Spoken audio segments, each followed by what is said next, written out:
Your name is? Elizabeth Willis. Hello, Elizabeth Willis. Congratulations, you've won an award here Yes. at 4-H. Tell us what that is. It's the National Youth in Action Award. Yay, okay. And that means what?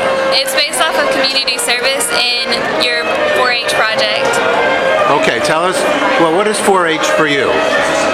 Oh goodness, that's a hard one. It's just a big family, basically, that helps each other out. We're always there for fun times and sad times, and it builds a lot of self-character and self-belief, and it installs like different life lessons that you're going to need to know to be a successful adult.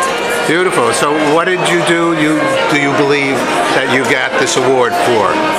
I work with the Therapeutic Riding Center in McAllister called the Therapeutic Equestrian Association of McAllister, or TEAM. Yes. Yeah. Okay. And we use equine assisted therapy to help children and adults with special needs. And I raised $10,000 to help them with their new building facility. And I'm still working to raise another $10,000 in the next 2 years. This is what it's all about. So how do you work with a horse? And actually, I did horse feathers. I've done a lot of different horse stories. I've interviewed Temple many times.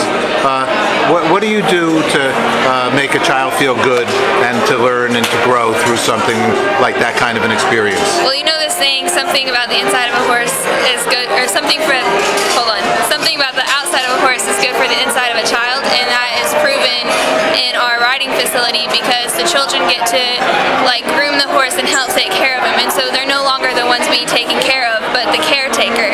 And so to just be able to see them, a little small child taking care of this big horse, is incredible, and they feel that their muscles get stronger and their confidence level rises, which allows them to just interact with normal people and to not be looked down on as needing to be taken care of, but that they can be a strong, independent person themselves. You're fantastic. Elizabeth, thank you. What's good news for you? Oh, good news is that I'm here in New York City, and it was a fun trip, and I'm excited for the rest of the evening.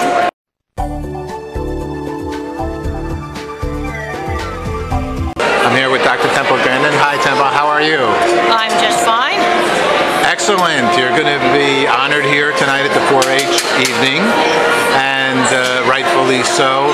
Give us a little bit of the background and why you believe so much in the 4-H. Well, when I was in high school and all the other kids were teasing me, the only refuges I had away from teasing were horses, so I was a member of the 4-H horse club. And when I was working with horses and getting the horse ready for the show, I wasn't teased. Activities like 4-H can really make a difference for kind of kids that are kind of different.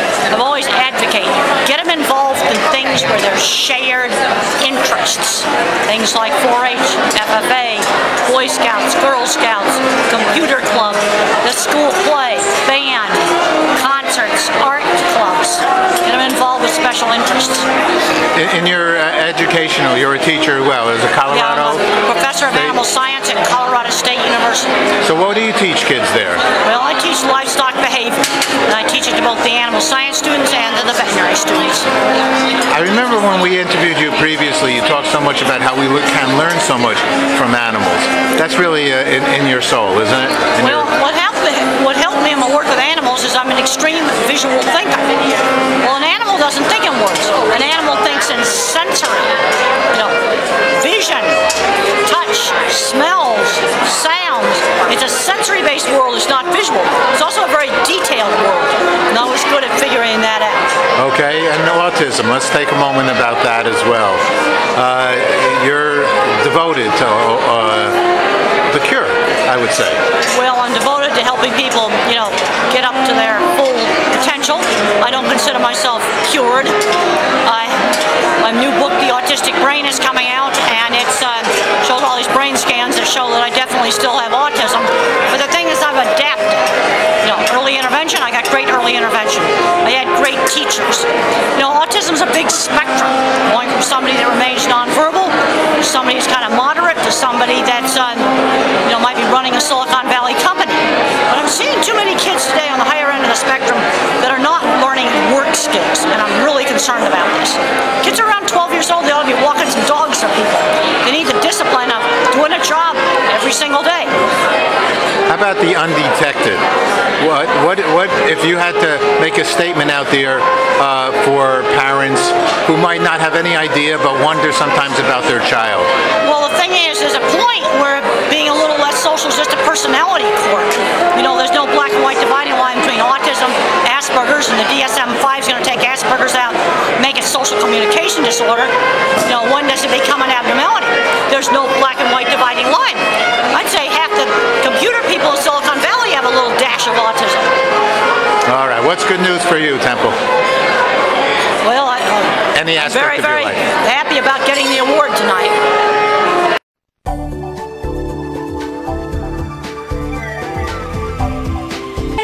Head, heart, hands, go.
Legacy Awards.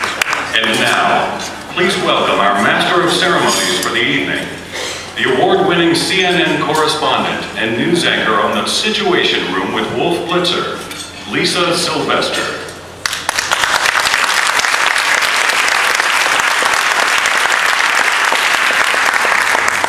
Good evening, everyone. I can't tell you how excited I am to be here tonight. As many of you know, if you're following closely the news, it has been a very busy week for breaking news. So as a result, your scheduled MC for the night, my colleague Tom Foreman, unfortunately has been called away on a special assignment, so he's not able to be here. But that is unfortunate for him, but very lucky for me, because I now have the opportunity to join you and to celebrate 4-H tonight.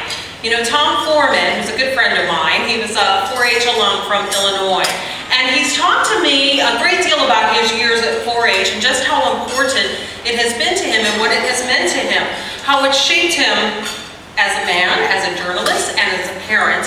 And it's something that I can relate to because I am a mother. I have an adorable 5-year-old son and a 2-year-old daughter, and what's most important to me is that they have the opportunity to grow up and to reach their full potential, that they grow up to be confident, caring adults who make an important contribution to our world. And that is just one reason why 4-H is something that I'm very interested in.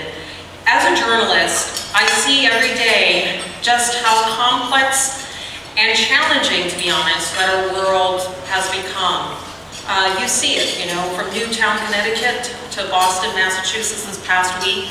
It's hard to even relate or to understand why these things happen.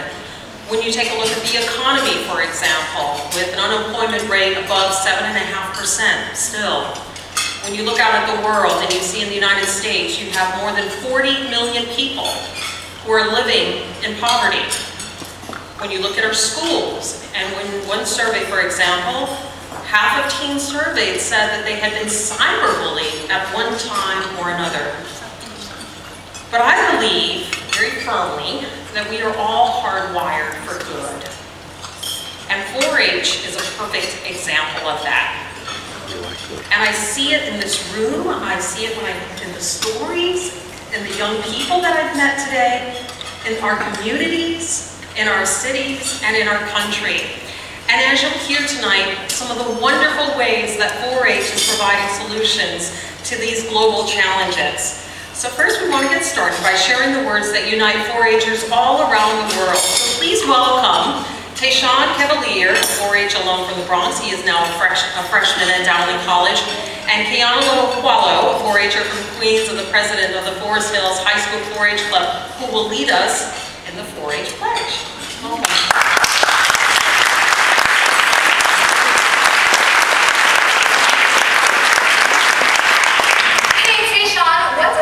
Symbolize to you? Well, 4-H symbolized to me. To me, 4-H symbolizes change. It gives students the opportunity to give back to their community and to make their best better and their better best. That's great. One thing that I love about 4-H is that it's a youth development international program. And another thing about it, the 4-H pledge is what unites us in 4-H. Speaking of the pledge, please rise.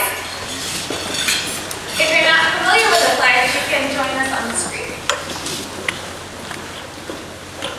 I pledge my head to clear thinking, my heart to greater loyalty, my hands to larger service, and my health to better living, for my club, my community, my country, and my world. Thank you everyone and have a lovely night.